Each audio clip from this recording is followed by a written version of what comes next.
Hi hello வணக்கம். இது உங்கள் சிவி ஜோன். சொல்லணும் எப்படி இருக்கீங்க? இப்போ பற்றின லைவில் ஒரு பயங்கரமான சம்பவம். இது யாருமே எதிர்பார்த்துருக்க மாட்டாங்க. ஆனால் இதை கேட்டுட்டு யாரும் சிரிச்சிடாதீங்க. ஏன்னா அந்த மாதிரி ஒரு சம்பவம் தான் நடந்திருக்கு. என்னென்னா விஜய் பார்வதி திவாகர் கிட்ட பேசிகிட்டு இருக்காங்க. அவங்க வேறு யார்கிட்ட அதிகமாக பேசியிருக்காங்க அப்படின்னு கேட்டுறாதீங்க. இப்போ அவங்க பேசிகிட்டு இருக்காங்க கார்டன் ஏரியாவில். என்ன பேசிகிட்டு இருக்காங்க, என்ன சொல்லிட்டு இருக்காங்கன்னா அவங்க ஒரு லிஸ்ட் எடுக்கிறாங்க.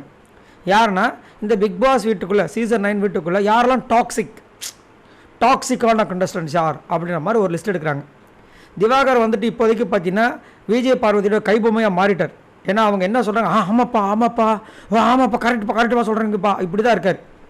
யார் யாரை சொல்கிறாங்கன்னா பிரவீன்ராஜ் வந்துட்டு டாக்ஸிக்கான், ஆதிரை தான் ஃபஸ்ட்டு டாக்ஸிக்கான்.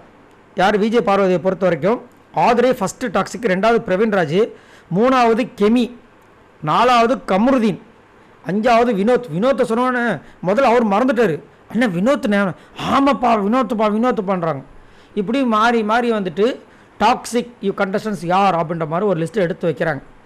பட் நம்மள கேட்டிங்கனாலும் மற்றவங்களை கேட்டாலும் நிறைய பேர் என்ன சொல்கிறாங்கன்னா இப்போதைக்கு விஜய் பார்வதி தான் வந்துட்டு டாக்ஸிக் கண்டஸ்டன்ஸ் மாதிரி வந்து பண்ணிகிட்ருக்காங்க. ஏன் அப்படின்னா நிறைய விஷயங்கள் வந்துட்டு அவங்க பண்ணுறது உண்மையாகவே இல்லை, ஒரு சிலதான் வாலண்டியராக பண்ணுற மாதிரி இருக்குது. நேற்று கூட துஷார் வந்து ஒரு விஷயத்த பண்ணுறாரு, அங்கே நந்தினி டென்ஷனில் அவங்க ஒரு டிஸ்டர்பில் ஒரு பேசுகிறாங்க, அவங்கள பேச விடட்டுன்னு சொல்கிறதுக்காக நாங்கள் வந்த ஒரு கேப்டனாக வந்து சொன்னாலும் இவங்க என்ன பண்ணுறாங்க, அதெல்லாம் முடியாதுன்னு ரொம்ப ஒரு ரூடாக நடந்துக்கிட்டாங்க. இப்போ இவங்கக்கிட்ட வந்துட்டு கெமி அன்னைக்கு பண்ணது பெரிய ரூடாக தெரிஞ்சால் நேற்று துஷார்கிட்ட இவங்க பண்ணது என்ன அர்த்தம்? இத்தனைக்கும் துஷார் தான் ஒரு கேப்டன் ஒரு வீட்டில் நடக்குது வந்து போங்க அப்படின்னு சொல்லும்போது சரி அப்படின்னு சொல்லிட்டு போயிடணும். அதை விட்டுட்டு நேற்று அவ்வளோ ரூடாக பிஹேவ் பண்ணாங்க. ஆனால் இன்றைக்கி என்ன சொல்கிறாங்கன்னா இவங்கெல்லாம் வந்துட்டு அவங்களுக்கு வந்துட்டு டாக்ஸிக் கண்டஸ்டண்டாக தெரியுறாங்களாம். இதே இது அவங்கக்கிட்ட கேட்டால் அவங்களும் இவங்கள தான் சொல்லுவாங்க போல இருக்குது. இப்படி வந்துட்டு ஒரு லிஸ்ட்டை போட்டு திவாகர்கிட்ட சொல்லிட்டு இருக்காங்க. திவாகர் மண்டையை ஏற்றிக்கிட்டே இருக்கார். ஓ இவங்களா இப்போ டாக்ஸி, ஆமாப்பா கரெக்டுப்பான்ட்டு.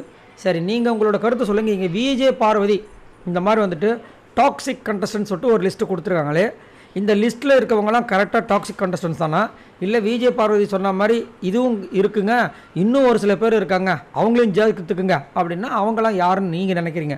மறக்காமல் அந்த நேமை கீழே கமெண்ட்ஸ் பண்ணுங்கள். இந்த வீடியோவுக்கு அந்த லைக் பட்டன் தட்டி விடுங்க. புதுசாக பார்க்குறவங்க மறக்காமல் அந்த ஹைப் அந்த பட்டன் தட்டி விடுங்க. பாய் நண்பர்கள்.